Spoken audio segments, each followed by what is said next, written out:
Shalom, selamat pagi. Gimana kabarnya? Saya ada Kingdom Lifestyles. Kingdom Lifestyle dalam program acara Bayu. Bayu itu artinya olehmu. Olehmu itu adalah begini. Olehmu aku diberkati. Olehmu hidupku diangkat. Olehmu kita dimenangkan. Olehmu aku disembuhkan. Jadi Kingdom Lifestyles itu biasa kita singkat KLS. Berisi tentang panduan bagaimana saudara bisa mengerjakan firman Tuhan setiap hari, berbicara tentang pola hidup, gaya hidup kerajaan surga. Jadi ketika Yesus ada di atas muka bumi ini, dia memakai cara hidup kerajaan surga. Jadi setiap hari ikuti program kami di KLS Kingdom Lifestyle Bayu. Setiap jam 9 pagi kita adakan streaming. Dan untuk hari ini saya memberitahu saudara, ayo apa yang harus saudara kerjakan hari ini sesuai dengan firman Tuhan.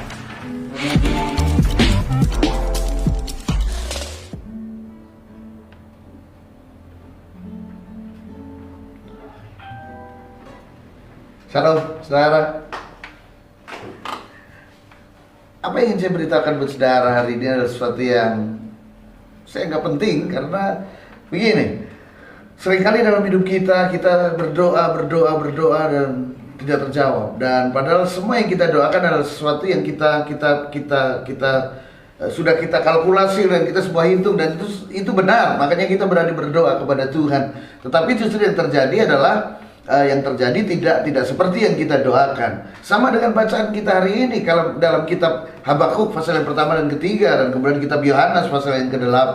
Habakuk adalah seorang nabi Allah yang dia sedang berdoa. Dia berdoa, dia memohon, dia berdoa untuk bangsanya, tetapi yang terjadi justru sebaliknya. Tuhan seakan-akan diam, Tuhan seakan-akan tidak mendengar. Hari-hari ini saya mau berkata buat saudara, kalau ada di antara saudara yang sedang berdoa, saudara meminta, saudara berdoa puasa, saudara terus mendekat pada Tuhan, tapi seakan-akan Tuhan diam.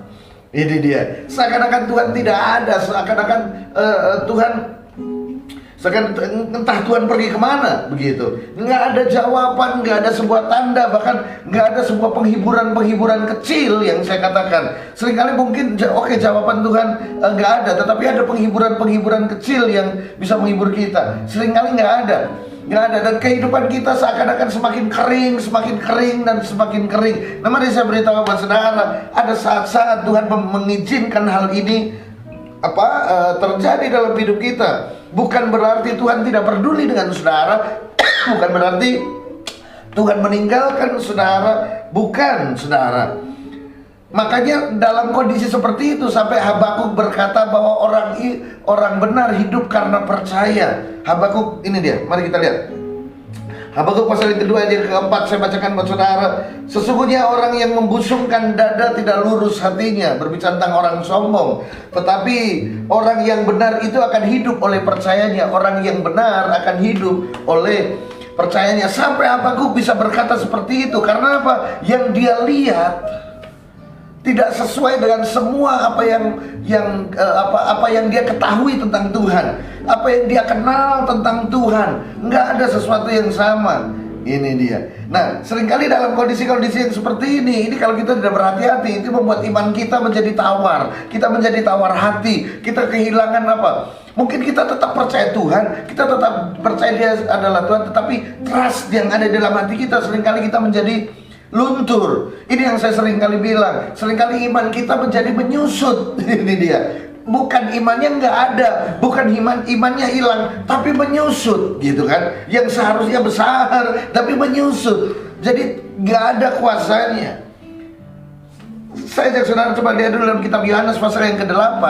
Kitab Yohanes pasal yang ke-8 ini berbicara tentang orang-orang Farisi yang menyerahkan seorang wanita yang tertangkap basah berbuat zina.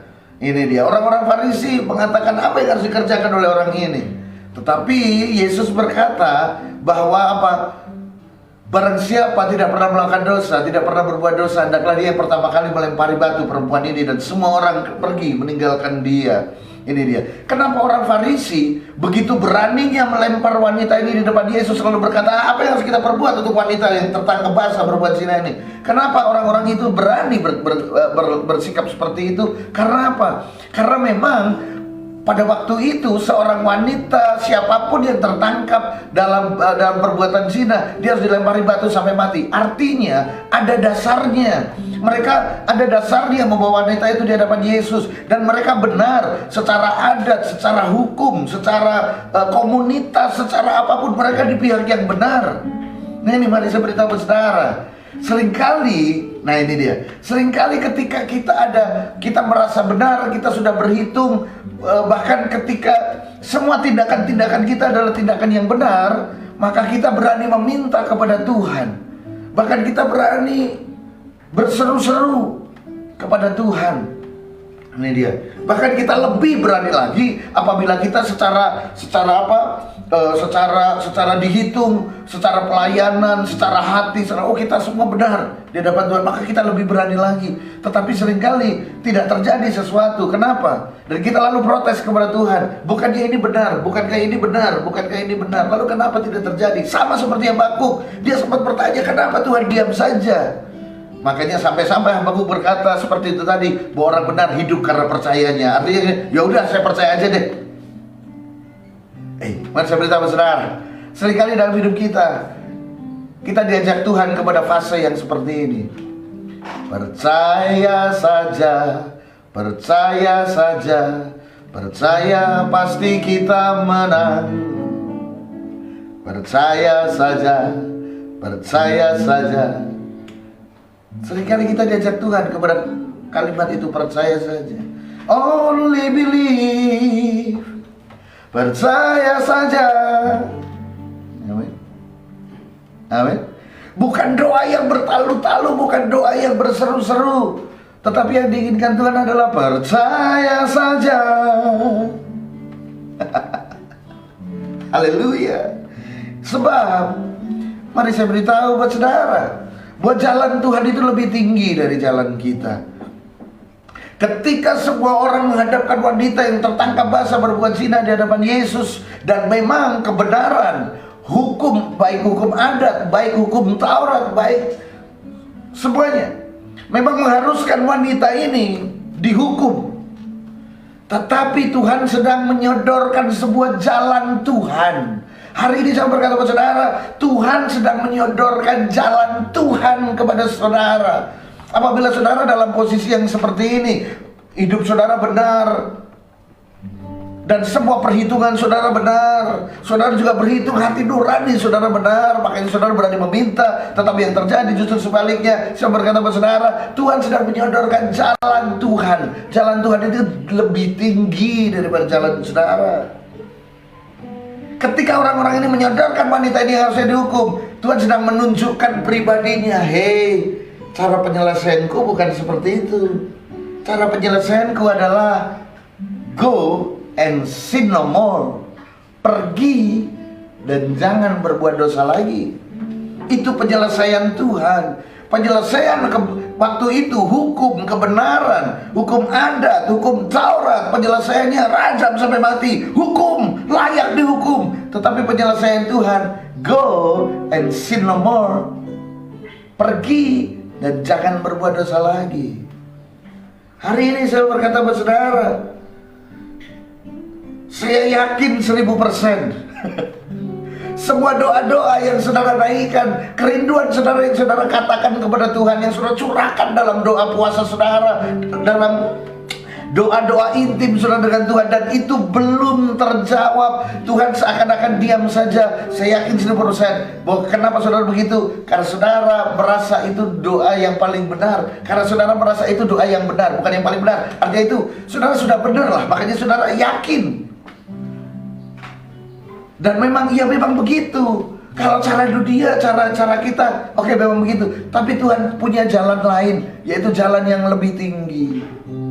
Saya mengatakan jalan Tuhan itu jauh lebih tinggi dari jalan kita. Ini dia. Jadi ketika orang-orang memperhadapkan wanita itu, Tuhan sedang menyodorkan kepada, hey, here I am. Ini aku.